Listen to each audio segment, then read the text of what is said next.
Devant Dieu et devant la nation sénégalaise, je jure de remplir fidèlement la charge de président de la République du Sénégal. 54,28%. Le 23 mars 2024, ci le président Bassirou Diomaye Diakhar Faye, son excellence, gagne l'élection présidentielle avec une victoire écrasante dès le premier tour des élections présidentielles. ànd ceeg coalition Diomaye président pour la première fois peuple sénégalais fal ab président premier tour premier mandat. sénégalais yi jógee ci xeex bu métti joxe ci bakkan ak deret ànd ceeg pas-pas ngir fal le tandem Ousmane Sonko Bassirou Diomaye Faye président ngir une rupture systémique avec les pratiques du passé pour nag un Sénégal juste, prospère et souverain. li ma leer ba leer mooy projet bi baax na gis-gis bi leer na nañ te ñi ko jiite it nañ def seen kéem kattan ba coppite bi ñu leen dig dina am ci réew bu soobee yàlla ba ñëpp gisal ko seen bopp waaye kenn ku nekk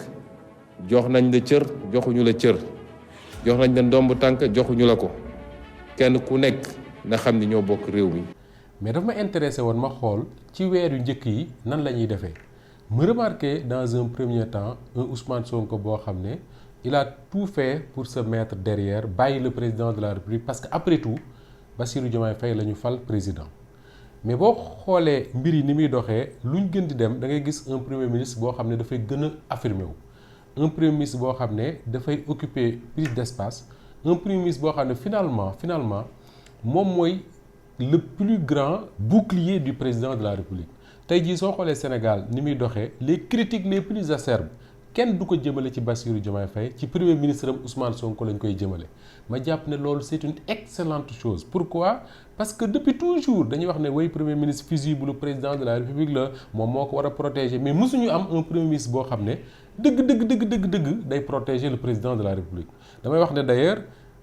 Ousmane Sonko li muy subir ci attaque premier ministre yi ko mës a subir ci Sénégal jàpp naa ne daanaka Idrissa Seck rek la et que Idrissa Seck sax à l'époque c'est son propre camp le PDS ñoom ñoo ko doon attaqué mais depuis que Ousmane Sonko dirige le gouvernement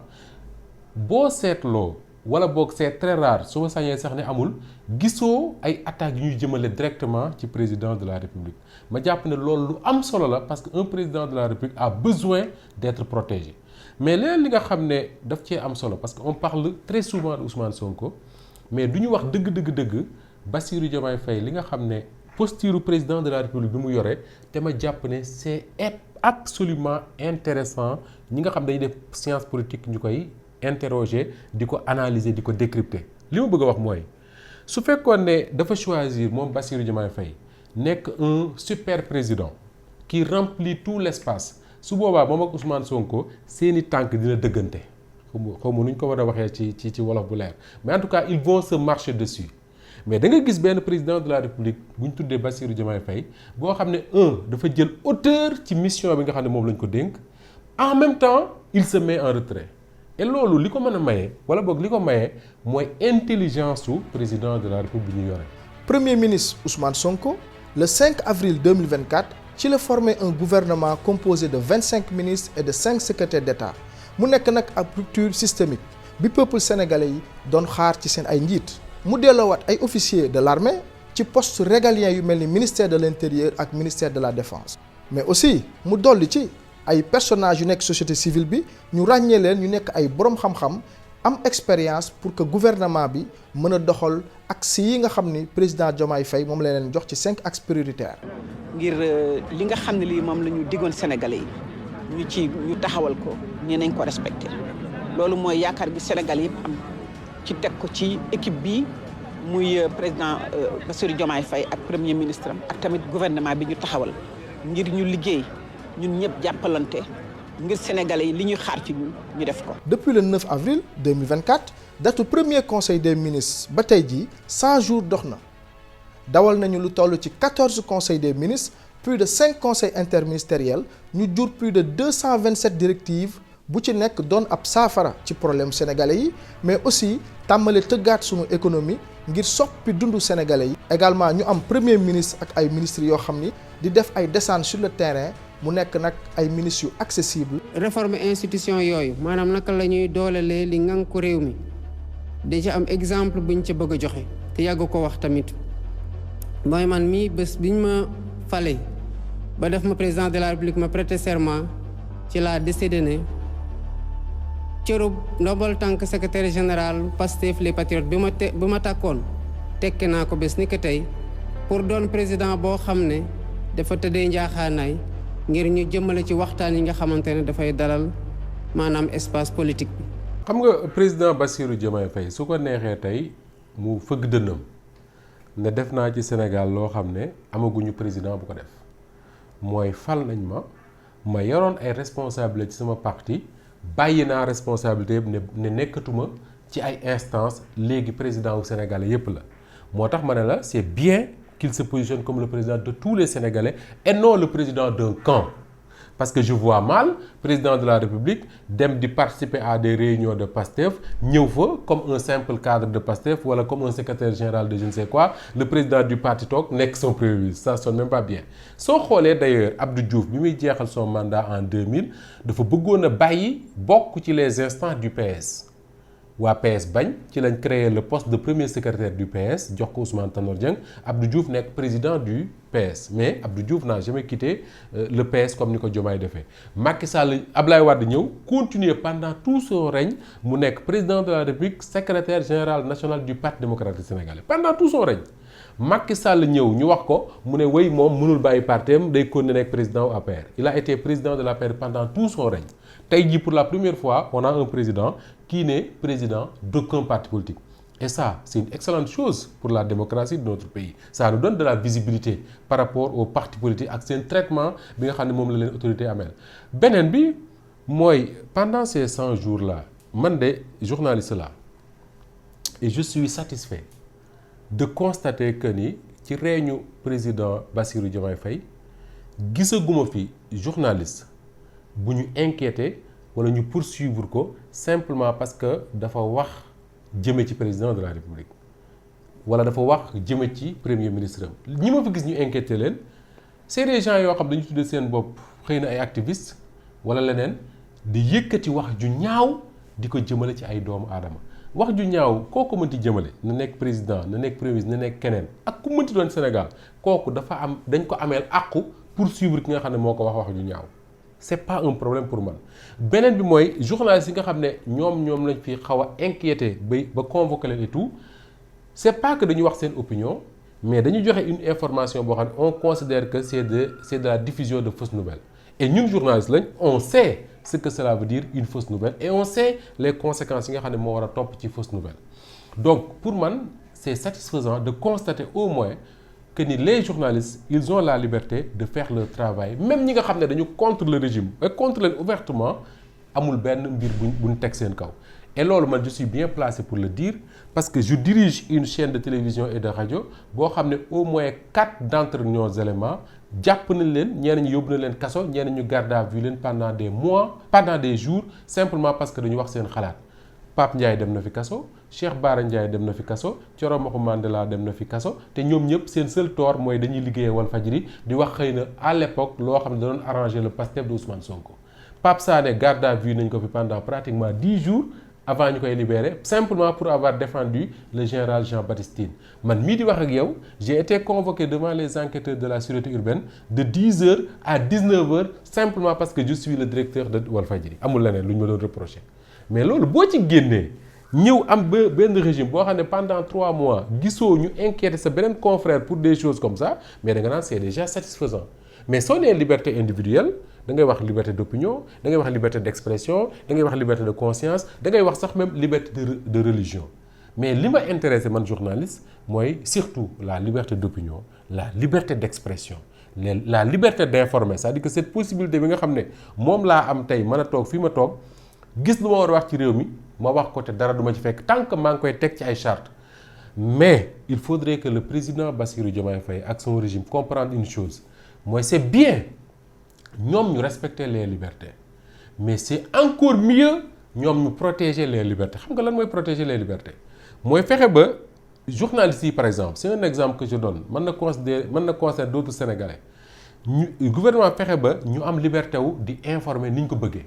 mooy maanaam dimbali leen ci ñu am ay entreprise de presse solide yoo xam ne doo ciy liggéey naan man kër su ma waxee nangam sama salaire mën naa bañ a ñëw parce que diw bu ñu meree day téye xaalisam dootuñu am nangam wala état bu ñu meree day téye ay publicité ak leneen dootuñu mën a am lu ñu fayoo salaire loolu fexe ba xeex ak loolu c'est une forme de protéger les libertés comme j'ai l'habitude de dire. Il faut également faire de telle sorte que les textes yi nga xam ne mooy régir le métier de journaliste dans ce pays protéger ces libertés là mooy def ko de telle sorte que des textes liberticides qui font que il suffit nga wax lu neexul président rek ñu poursuivre la il faut que Bassirou Diomaye Faye génne presse bi ci loolu. beneen bi mooy il faut protéger cette liberté contre les Sénégalais eux-mêmes. Pourquoi? Parce que mënoo protéger les libertés mënoo nekk un défenseur des libertés tout en sachant que yaa ngi dund ci réew moo xam ne il suffit que un journaliste wax loo xam ne neexul ma Samba wala neexul ma Demba mais dañ ñu koy saaga di ko menacer de mort di ko tukku di ko def leneen ak leneen il faut que le gouvernement ait la main assez ferme contre ces gens-là que nga far ci Pastef ak nga far feneen ak nga bañ a far ci parti képp ku ñu dégg nga yëkkati ay kàddu di menacer de mort des gens yoo xam ne leur seul tort c'est d'informer wala nga leen di saaga mais il faut qu'on engage des poursuites contre ces gens-là pour man c'est la meilleure façon de protéger les libertés mais en tout cas on peut retenir pour l'essentiel que ni on a nos libertés on respecte notre liberté de faire notre travail et ça c'est important au moins gisatoo fi des journalistes yoo xam ne comme disait l'autre bu ñuy liggéey dañ leen di yab comme ni ñuy yabee jigéen juy sëyi boo demee bul wax nangam moytul nangam parce que Macky Sall mën na def li mën a def naa léegi même suñu parents yi seen bopp yi dafa dal parce que xam nañ ne on fait notre travail te dara duñ ci fekk tant que ñu ngi respecter charte yi nga xam ne ci lañ ko war a teg. ñu saluer décision bi nga xam ni premier ministre Ousmane Sonko démissionné na ko ci poste maire Ziguinchor ak yeneen ministres yu nekk ci ginnaaw mu nekk nag ay décisions salutaires yoo xam ni ñu ànd féliciter gouvernement yi ci 100 jours yi ne ñoom kat respecté nañ kàddu yi nga xam ni moom la ñu waxoon ci campagne électorale yi. comme ni ko président de la République annoncé woon le 3 avril 2024 plus de 75 rapports OFNAC ak Cour des comptes publié nañ ko à partir du 30 avril 2024. lii di rapport yi nga xamante ne tamit dañuy jël ay corps de contrôle samp leen ñu mel ni IGE mel ni Cour des comptes mel ni OFNAC ñuy dem defi ji ay rapport yooyu war a dem ci procureur sénégalais yi nga xamante ne ñoo soxla lu leer ci nu ñu saytoo seen alal mënuñu ko gis loolu bu soobee yàlla dina jeex ci réew mi ndax fu rapport génnatee ci Cour des comptes génne ci OFNAC askan wi dinañ xam rapport bu lu ci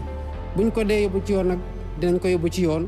bu dee am na ñu ca tuumal loolu yoonay wax ndax taqee nañ ci wala taqeewuñ ci. ci 100 jours yi président Bassirou Diomaye Faye jël na ci ay mesures yu salutaires pour lutter contre la boulimie foncière ak accaparement des terres lu mel ni tabax illégal yu ñu daan am ci littoral bi corniche ouest corniche est terme sud hangar des pèlerins le lotissement dit Mbour 4 wala pôle urbain de Diacksao ci la taxawale nag ab commission ad hoc pour ñu contrôler ak vérifier ngir une gestion foncière transparente et équitable mais aussi tamit lutter contre la prédation foncière. ci dossier foncier bi nag jot nañ doxantu ba Mbour 4 tey nag ñoo ngi ci zone bi ñuy wax la zone de Mbour 4 comme ni ngeen ko gisee sama ginnaaw fii nii le président Bassirou Diomaye Faye le 1er mai 2024 un mercredi ci la déplacé woon. Et au même moment j'avais entendu le maire de la ville de Thiès dire qu'on lui a donné que 120 parcelles de 200 mètres carrés qu'il devait distribuer à ses concitoyens. Je viens d'apprendre avec les services des domaines que la nouvelle ville de Thiès, qui se trouve principalement dans la commune de Keur Moussa, donc presque les 2000 ou plus de 2000 hectares sont situés dans la commune de Keur Moussa, que la commune de Keur Moussa n'a obtenu que 25 parcelles pour loger les habitants de Keur Moussa. Vous avez vu avec les services qu'il y a des gens, des politiciens, à qui on a donné, des hommes d'affaires, à qui on a donné 100 hectares, 30 hectares, 13 hectares, 50 hectares,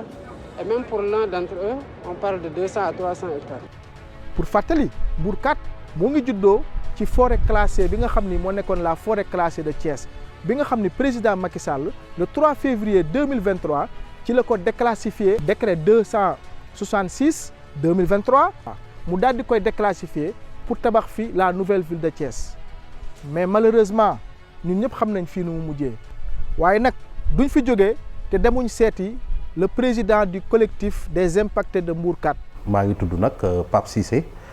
président collectif Mbourkat balaa may jàll waaye di wax ni keroog bi président di ñëw yàlla defoon na ni teewoon nañ ci mbir mi woo nañ ñu informé ñu ànd ak ñoom ci délégation bi vraiment fekkee ko bu baax a baax loolu nag mu nekk loo xamante ni bii lu ñu rafetlu la am ci mbégte bu baax a baax kontaan ci loolu. waaw di rafetlu aussi bi arrêt bi amee président créé woon na benn comité ad hoc mu ñëw fi ñu convoqué woon ñu gouvernance réunion. bi ñu demee aussi vraiment déglu nañ ñu ci biir déglu boobu vraiment waxtaan nañu bu baax a baax ñu wax suñu jafe-jafe yu ñu am yépp ndax bu ñu seetee ni Mbourkat zone à régulariser bi mu ngi toll ci 135 hectares dafa am suñu ñaataango yoo xam ne ci beneen partie bi la ñu amoon ci beneen partie bi ñuy wax jéggi bi foofu la ñu amoon mais dañ fa amoon ay tool amoon fa vraiment ay pen am ñoo xamante ni dañ leen fa jaayoon yooyu yépp bi ñu demee ci commission ad hoc bi wax dëgg yàlla déglu nañ ci bu baax a baax ba vraiment expliquer nañ leen situation boobu que ni ñooñu bokkuñu sax ci 135 hectares waaye en tant que njiit ñun dañoo recenser ñëpp jël nañu ñooñu ñëpp wax dëgg yàlla laaj nañ ñu sax wax dëgg yàlla liste yeeg yooyu yëpp wax dëgg ba defar nañ ko sax ba envoyé nañ ko commission ad hoc boobu loolu it wax dëgg yàlla mu nekk liggéey boo xamante ni bi liggéey bu am solo la parce que tey jii képp koo xamante ni yaa ngi Mbourkat ak Mbourkat fi mu toll ak liñ ci wax ci nombre d'hectares yi tey damay jàpp ni warta am benn impact boo xamante ni dafay ñàkk dañuy jàpp ni képp koo xamante ni bi rek am nga ci parti yooyu vraiment ñu yëkkati li nga fa am ñu jox la ko. quant à nag ci mbirum nouvelle ville bi lépp Mbourkat la parce que nag coow li mooy li ñuy faral di wax ñun ñoo waral coow li ba décret de classement wadd tey Mbourkat ba tey jii ñu ne nouvelle ville kon foofu tey vraiment li ñuy wax mooy lépp li nga xam ne tey état mu ngi koy def muy président de la république ak lu mu mënti doon vraiment population Mbourkat war nañ ci wax dëgg yàlla bénéficier wu gis ci seen bopp bu baax a baax a baax. Mbourkat depuis président Diomaye ñëw fa wax li mu wax ci suuf yi ñu fa seddoo ba léegi gisaguma kenn ku taxaw ne man kat am naa fa sama suuf te kenn du ko nangu Pape Diop rek laa dégg mu wax ne am naa fa suuf te nii ak nii laa ko amee. ñi nga xam ne dañ ne mukk waxuñu te ñu wax ne am nañ fa ay centaine de terrains yu ñu leen jox mais c'est parce que yooyu ñu leen jox teguñu ko ci dëgg kon li ñu mën a wax mooy gàcce ngalaama président Bassirou Diomaye Faye moom mi nga xam ne au moins il a osé dem ba foofu gis la fa nekk parce que xamoon na ko déjà parce que un inspecteur des impôts et domaines loolu mënu ko réer ba pare ne lii dañ koy dakkal suñu ko dakkalee ba pare xool ñi nga xam ne ñooy les impactés xool ñi nga xam ne ay doomi Sénégal lañ bëgg fu ñu dëkk man faa war a am ñu jox leen fa ñu dëkk fa comme ça se fait dans tous les pays du monde nga ñëw fii ci Dakar am ay zones yoo xam ne tey ay nit dëkk nañ fa te bàyyiwuñ xel ne même inondation yi am dans certains quartiers de Dakar dara waralu ko loolu dëkk bu bon dëkkuwaay yu bon rek ko waral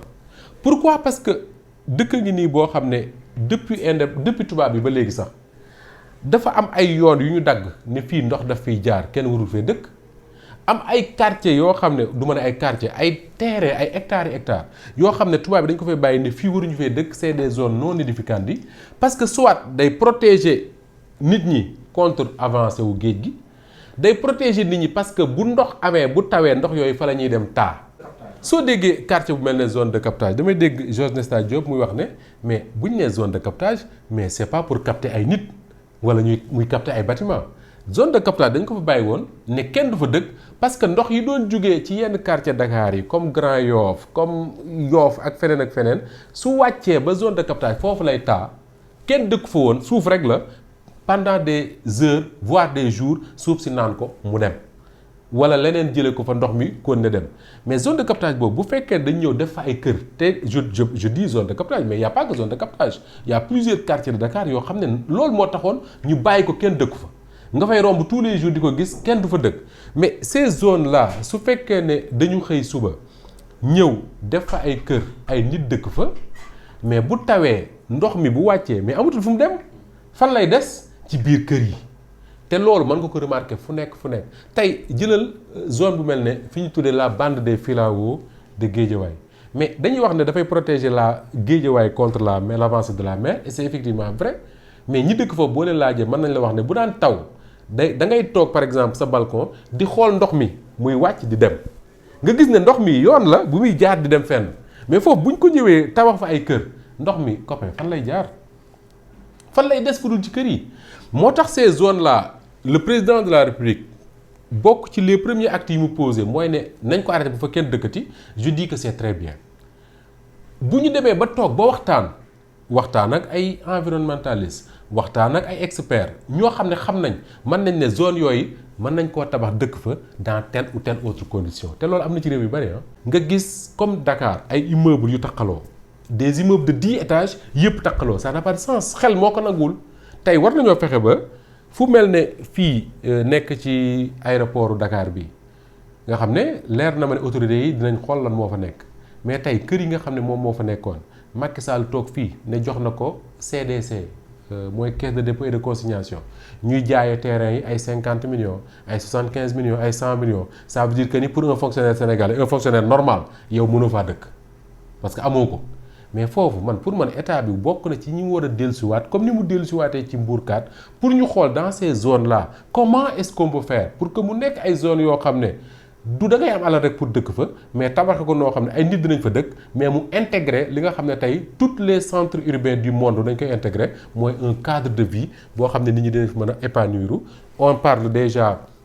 de Sandaga ak li fa xew fan yi ñaari fan yi mais c'est partout à Dakar des commerçants installés tout partout sur la voie publique mais loolu li koy régler mooy les zones yi nga xam ne ñoo nekk Dakar ñu bañ a def partout ay kër mais fexe ba mu intégrer d'autres infrastructures yu dul ay villas pour quelques personnes di fa dund ak seen famille.